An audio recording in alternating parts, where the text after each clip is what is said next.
Irving firefighters are showing their appreciation for U.S. troops returning from the war zone. Barring any emergency or scheduled training, they go to DFW International Airport every Sunday morning to shake hands and greet the service members. City Source reporter Barry Page Hill visited the airport to talk with more of the people involved. Long waits in an airport terminal are never easy. Keeping 4 children amused for hours can be an even bigger challenge. No, Ethany, be nice.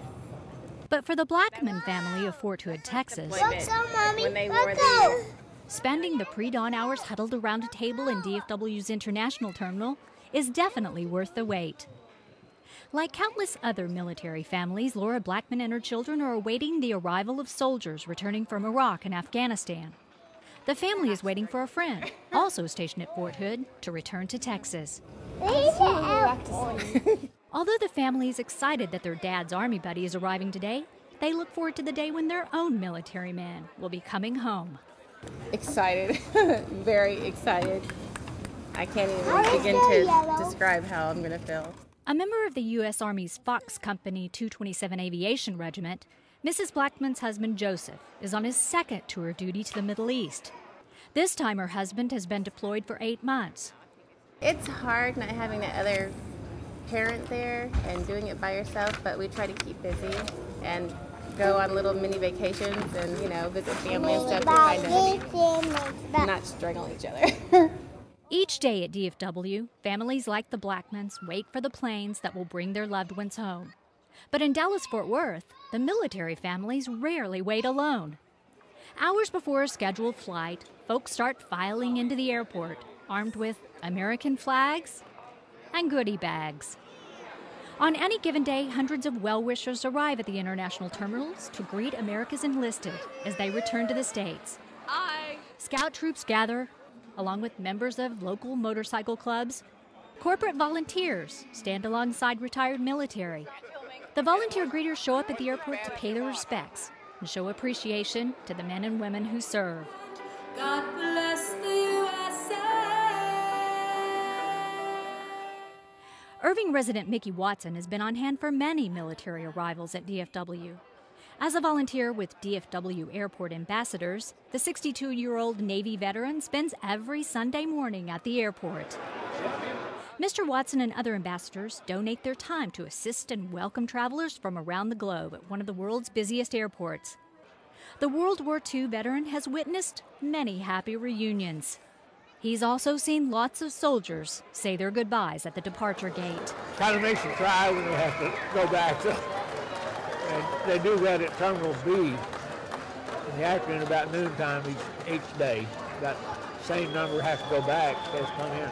But on this day, it's all about coming home. And Mr. Watson, along with hundreds of local volunteers from around the Dallas-Fort Worth area, have braved the early hours and chilly temperatures to welcome home some American soldiers.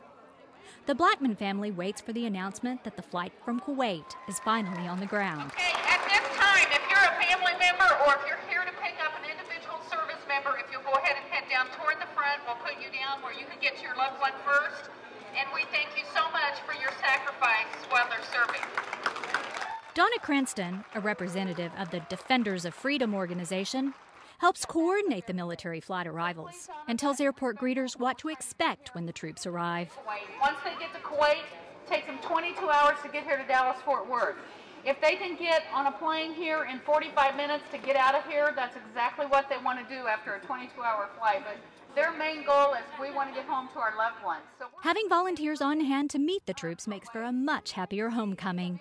The volunteers are critical to it because they're the life of it. It's all volunteer, no one's paid to do it, and so anyone that can come anytime, 1 day a week, 2 days a week, every day, whatever people can do, that's what keeps this program thriving. Finally, the wait is over as the first of this day's arriving soldiers make their way out of the terminal. For Monica and her brothers, the day is about to bring a big surprise. Monica, this way. The children are about to find out that it's really not their dad's friend they've come to meet.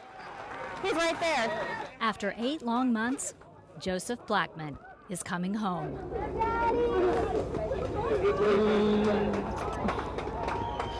Okay.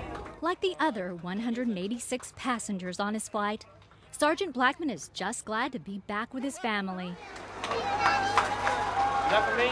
Yeah. Even though I knew it, they were going to be here, yeah, it was a surprise. The sergeant said he was very surprised to see so many people on hand to greet the plane. It's overwhelming. Yeah, it is. It's a good feeling to know that people still support us. The airport greeters made sure these soldiers got a real hero's welcome. Welcome home. Thank you. As the last soldiers cleared customs, the Blackmans gathered up their gear for the drive back to Fort Hood. Sergeant Blackman will have 14 days with his family before he heads back to Iraq. Not nearly long enough, but we're on the downhill flight, so when he goes and comes back, we only have like 3 or 4 months left. 14 days before the Blackman family will be back at DFW Airport. One last time, they'll have to tell their daddy goodbye. This is Barry Page Hill for City Source.